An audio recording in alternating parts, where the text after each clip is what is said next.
The fire department arrived just as Karen's rotating deck developed what the lead firefighter would later describe as a catastrophic bearing failure. The smooth rotation had devolved into a jerky, unpredictable lurching motion that sent patio furniture sliding back and forth like hockey pucks. "Ma'am, we need everyone to move to the center of the deck and sit down," Captain Rodriguez shouted through his megaphone from the ground. "We're going to stabilize the platform before attempting rescue." Karen watched in mortification as her neighbors followed the firefighter's instructions without question. The same neighbors who'd spent months ignoring her own perfectly reasonable directives about lawn maintenance and mailbox positioning. The irony tasted bitter in her mouth. "Karen," whispered Janet, who'd somehow ended up sitting next to her in the deck center, "this is going to be all over the neighborhood Facebook page within an hour." The thought made Karen's stomach lurch worse than the deck's erratic motion. She could already imagine the comments. "HOA Karen finally got her comeuppance. Maybe she'll think twice before harassing us about our rose bushes. Wonder if her rotating deck violates any of her precious community guidelines." But as she watched the firefighters work with professional efficiency, setting up stabilization equipment and coordinating with the county's emergency response team, something unexpected happened. Mr. Chen, who'd been complaining about her enforcement of the fence height regulations for 6 months, quietly handed her his bottle of water. "You look pale," he said simply. Mrs. Rodriguez, whose garbage can positioning had been the subject of 3 formal HOA violations, offered Karen half of her granola bar. "Low blood sugar makes everything worse," she said with surprising kindness. Even Bob Henderson, whose gnome situation had started this entire mess, caught her eye and nodded with what looked like understanding rather than accusation. The deck gave one final violent shudder and ground to a halt, perfectly positioned so that everyone was facing the Henderson property. The gnomes stood in their garden bed, 3 inches over the regulation height, painted faces cheerful in the afternoon sun. "Well," Karen said finally, her voice hoarse from shouting, "I guess we're all getting a good look at those gnomes now." Bob Henderson actually smiled. "You know, Karen, from this angle, they don't look so bad. Maybe we could call them architectural garden features instead of lawn ornaments. Might help with the height restriction issue." As the firefighters began helping people down from the deck with their specialized equipment, Karen realized she was the last person still sitting in the center of her mechanical disaster. The rotating deck that was supposed to give her the perfect view of everyone else's violations had instead given her neighbors a perfect view of her own. "Mrs. Pemberton?" Captain Rodriguez had climbed up to personally escort her down. "Are you ready?" Karen looked around at the wreckage of her perfect deck, at the scattered champagne flutes and overturned patio furniture, at the control panel that had sparked this entire catastrophe. Then she looked at her neighbors, who were waiting on the ground with expressions of concern rather than the schadenfreude she'd expected. "You know what?" she said, accepting the captain's hand. "I think I'm ready for a lot of things." As her feet touched solid ground for the first time in 2 hours, Karen's phone buzzed with a text from an unknown number. "Heard about your deck situation. Call me when you're ready to discuss a proper permit application. County Inspector Williams." Karen stared at the message, then at her neighbors, then at the Henderson gnomes still standing proudly in their garden bed. Tomorrow, she would have to face the consequences of her unauthorized construction project. Tomorrow, she would have to explain to the county why she'd built a carnival ride without permits. Tomorrow, she would have to figure out how to maintain her authority as HOA president after trapping her entire board on a malfunctioning rotating deck. But tonight, for the first time in years, Karen Pemberton was going to sit on her regular, non-rotating patio and not worry about anyone else's rule violations. Well, except maybe her own. The deck had been rotating for 17 minutes when Karen's phone buzzed with an incoming call from the county inspector. She stared at the screen in horror. Somehow, someone had already reported her unauthorized carnival ride. "Don't answer it," hissed Janet Morrison, the HOA secretary, who was now sitting cross-legged on the deck floor after giving up on standing. "Maybe if we ignore it, this will all go away." "It's not going away," Karen snapped. gesturing wildly at their slowly revolving predicament. "We're literally going in circles." The mechanical grinding had developed an ominous whining sound, and the deck's rotation had begun to wobble slightly.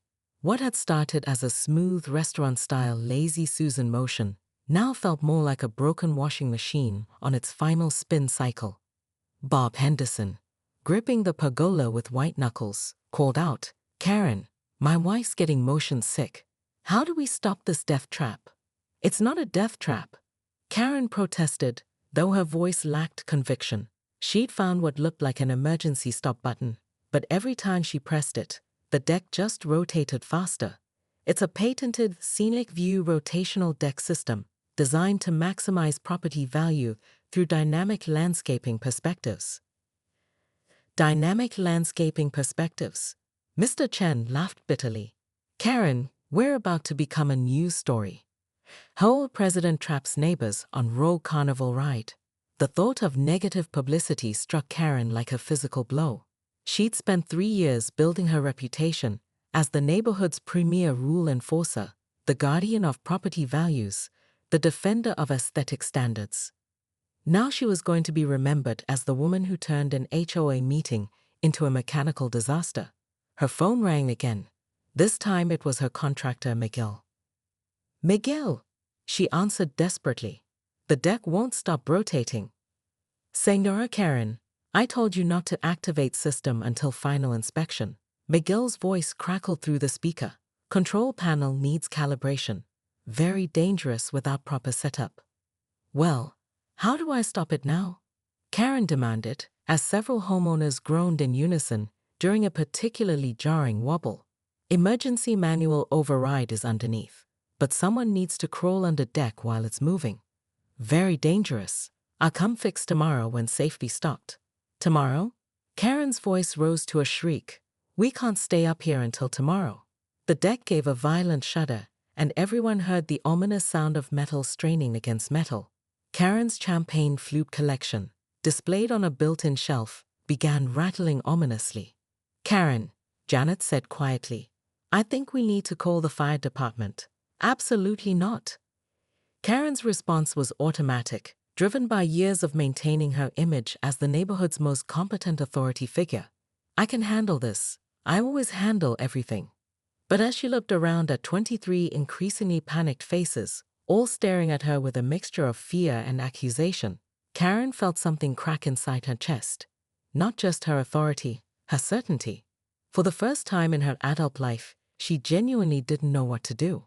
The deck completed another revolution, and Karen caught sight of her nemesis, the Henderson gnomes, still standing proudly in their garden bed, now seeming to mock her with their painted smiles. 3 inches over the height limit, she thought automatically, then immediately felt disgusted with herself for caring about gnome measurements, while her neighbors were trapped on a malfunctioning carnival ride.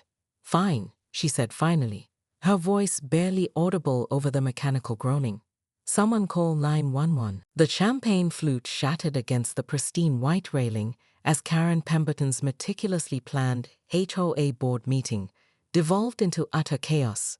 23 homeowners clung desperately to whatever they could grab as her brand-new architectural marvel of a deck began its slow, inexorable rotation beneath their feet. "This is what happens when you don't follow proper permits," Karen shrieked, her perfectly coiffed blonde hair whipping around her face as the deck continued its mechanical revolution. The irony wasn't lost on her. She'd built this rotating deck specifically to circumvent the HOA's own noise ordinances, reasoning that if she could turn away from complainers' houses, she wasn't technically disturbing them. It had started so well. Karen had sent out mandatory attendance notices for what she called an emergency community enhancement meeting. Though everyone knew it was really about her latest grievance against the Hendersons' slightly too tall garden gnomes. She positioned herself at the deck center, clipboard in hand, ready to document every violation she'd spotted during her morning patrol. "The gnomes are clearly in violation of Section 4.27 of the Community Guidelines," she'd announced, gesturing dramatically toward the Henderson property. "They exceed the 18-inch decorative lawn ornament height limit by at least 3 inches. That's when old Mr. Chen had made his fatal mistake. "Karen," Maybe you should worry about your own violations, Heap muttered, pointing at the obviously unpermitted rotating mechanism beneath their feet. Pretty sure the HOA didn't approve a carnival ride in your backyard. The deck had lurched to life at that moment, as if activated by the accusation.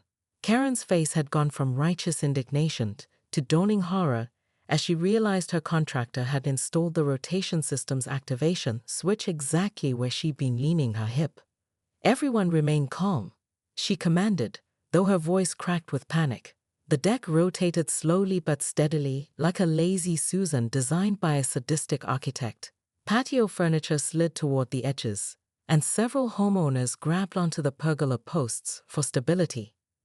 Mrs. Rodriguez, clutching her purse like a lifeline, shouted over the grinding mechanical sounds. "Karen, how do we stop this thing?" "I'm thinking." Karen snapped, frantically pressing buttons on what appeared to be a complex control panel built into the deck's railing. Each button seemed to make things worse. The rotation speed increased, outdoor speakers crackled to life with elevator music, and the deck's AED lighting system began flashing in a disco pattern. The Hendersons' oversized gnomes stared back at them judgmentally as the deck completed its first full rotation.